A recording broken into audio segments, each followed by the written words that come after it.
5 minutes. Les 5 minutes.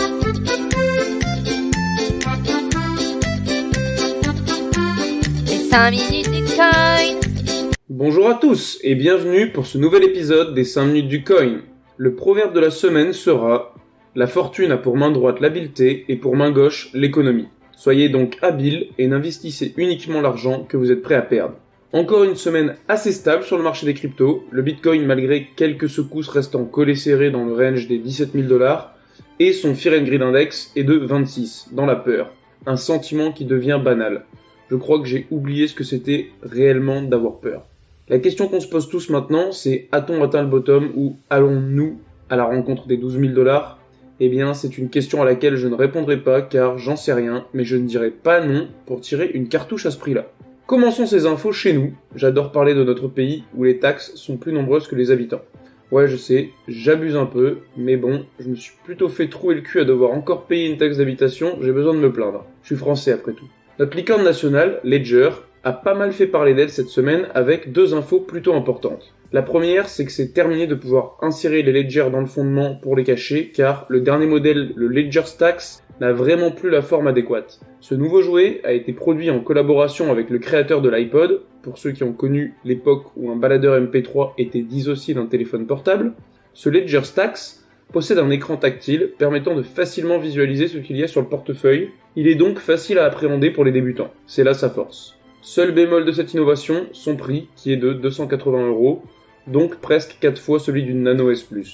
Donc ça c'était la première nouveauté de chez Ledger. Maintenant on passe sur autre chose de beaucoup moins physique, qui sont les non moins connus NFT. Car oui, Ledger dernièrement avait sorti sa plateforme d'échange de NFT, mais il rajoute une couche à ce projet qui est la sortie d'une collection d'art numérique. Leur but étant de vraiment promouvoir le secteur des NFT car c'est une révolution selon eux. Dans ce but, ils ont créé un fonds à but non lucratif pour aider les artistes qui souhaitent tenter l'aventure. Mais aussi, une cellule spéciale en interne qui a pour mission de faire se développer leur marketplace. Vu qu'on est en France et de surcroît dans les NFT, on a une autre nouvelle dans le même genre qui, si vous êtes un utilisateur de Twitter, a dû vous interpeller dernièrement. Mais celui qui est le plus resté sur le cul, c'est quand même notre GG national quand il a su que le fabricant de sa R5 se lançait dans les NFT. En fait, il n'a strictement rien compris et il a gobé 3 mouches. Vous vous en doutez, on parle donc ici de Renault, qui monte dans le train de l'innovation à toute vitesse. Pour cela, il se lance dans les NFT, en profitant de l'occasion des 50 ans de la Renault R5 pour entrer dans ce monde. En effet, quoi de mieux que la ligne de cette voiture mythique qui a permis à je ne sais combien de Français de partir en vacances ou d'aller travailler. Ma mère en avait une et je me souviens encore bien de mes trajets passés dedans. Je pense que beaucoup de gens ont une histoire avec cette bagnole et c'est ça qui fait la force du modèle. Pour marquer le coup, il y aura 1972 NFT, comme l'année de sortie de la voiture. Cette collection s'appellera Gen R5 et se divisera en 4 modèles mythiques de la R5. Les NFT seront visibles sur le site nft.renault.com, pour les curieux qui souhaiteraient voir la tronche de la collection. C'est sous réserve que le site tombe moins souvent en panne que leur bagnole. Donc je vous promets rien. Renault ajoute qu'il souhaite accorder des privilèges aux détenteurs des NFT qui comprendront des événements de la marque, des essais de voitures exceptionnels, des rencontres avec des personnalités en lien avec la marque comme des sportifs ou des designers, des visites privées ou encore des expositions en avant-première. Finalement, on n'est pas tant dans la traîne que ça côté français pour une fois, vous trouvez pas ? Assez parlé de la France, passons maintenant à la nouvelle lubie qui a animé Twitter cette semaine, c'est la rumeur concernant une nouvelle crypto qui serait dédiée à Twitter lui-même, et qui s'appellerait le Twitter Coin. Déjà faisons un petit arrêt sur image pour dire à quel point Elon Musk serait le dernier des connards s'il prévoyait vraiment un Twitter Coin. Parce que le mec, ça fait quand même des années qu'il s'amuse avec le Dogecoin, à faire miroiter à ses fervents utilisateurs un avenir radieux, et là, au dernier moment, il dévoile sa main et nous dit non, en fait c'était du bluff, depuis le début je vais créer le Twitter Coin. Ce serait vraiment le pompon sur la Garonne. Ces rumeurs ont été lancées à cause d'une certaine Jane Manchun Wong, une développeuse, qui a partagé 2 captures d'écran sur lesquelles on pouvait voir l'icône d'un Twitter Coin, mais aussi l'ajout d'une section Coin dans la rubrique des tips, ou pourboire en français. Bizarrement, après avoir posté ces images, le compte Twitter de notre protagoniste a tout simplement disparu dans les limbes, ce qui laisserait penser que ce qu'elle a fait fuiter serait réel.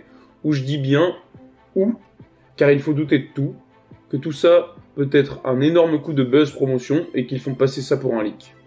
Les malheurs des uns fait le bonheur des autres. La bérésina qui touche le monde des cryptos depuis l'affaire FTX et qui a entraîné de nombreuses boîtes dans la même merde fait le bonheur des grands investisseurs institutionnels qui semblent ne pas avoir perdu espoir quant au potentiel prolifique du secteur. Ici, c'est Goldman Sachs qui prévoit le rachat de plusieurs entreprises à coût de dizaines de millions afin de se constituer un petit portefeuille. Le responsable des actifs numériques de chez Goldman Sachs a lui-même déclaré qu'il observait des opportunités très intéressantes à des prix bien plus raisonnables, ce qui se traduit par « on va pouvoir racheter des boîtes à fort potentiel une misère et se gaver comme des gorées ». N'empêche que le fait que les grands institutionnels continuent d'investir ne fait que confirmer que l'on s'approche, voire que nous sommes à un bottom, et qu'il faut garder espoir car de beaux jours nous attendent encore. S'il y a une communauté qui doit avoir le sourire cette semaine, c'est bien les fans d'Elrond. Enfin maintenant, il ne faut plus dire Elrond, mais Multiverse X.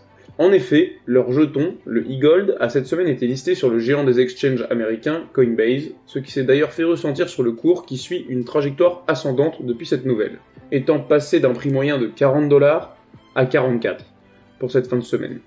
Pour le moment, il n'y a qu'une seule paire disponible au trading sur le jeton, qui est la paire e-gold USD, et il est bien entendu également possible de déposer et ou retirer ces e-gold de la plateforme. Au Nigeria, on a un exemple typique de pourquoi le Bitcoin existe. Car oui, bien souvent, dans les pays occidentaux, on s'en rend vraiment pas compte de la chance qu'on a d'avoir une monnaie à peu près stable, on dira rien pour les 3-4 derniers mois, et la possibilité d'épargner. Enfin plutôt, la possibilité de mettre de l'argent sur un compte en banque et de le voir se dévaluer avec l'inflation. Mais dans plein d'autres pays du globe, les mecs ne savent même pas ce que c'est un compte en banque. La plupart des transactions se font en cash, et le seul moyen de l'épargner, c'est la bonne vieille technique du matelas.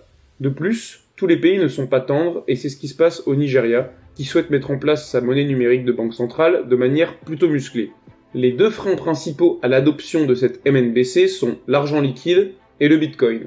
Quand le second est difficilement censurable, le premier, lui, l'est déjà beaucoup plus. Et c'est de ce côté-là que l'État nigérien a décidé de mettre un grand coup. Une directive a été prise en ce sens qui limite les retraits d'argent liquide dans le pays. Les plafonds sont d'environ $45 par jour et $225 par semaine.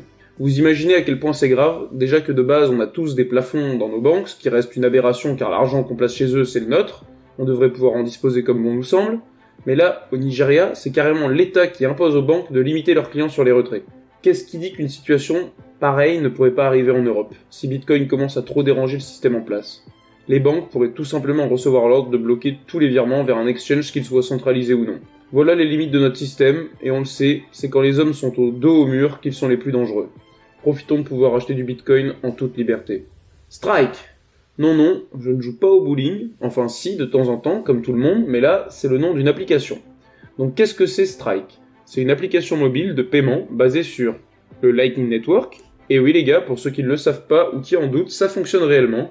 Je vous invite fortement à vous installer un portefeuille Lightning, d'y glisser quelques satoshi, et de simplement essayer pour voir à quel point c'est facile d'utilisation. Revenons à nos moutons. Strike permet d'acheter du Bitcoin et d'envoyer de l'argent.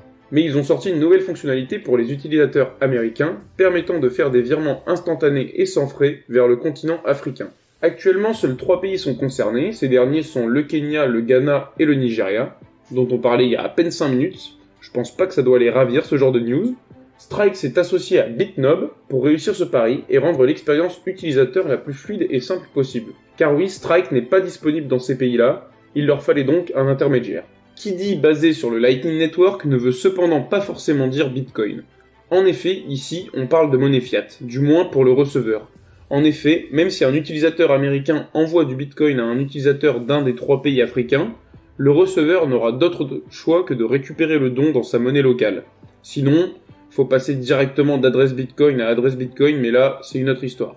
Là où le Lightning Network joue un rôle essentiel, c'est sur les frais de transaction qui sont inexistants.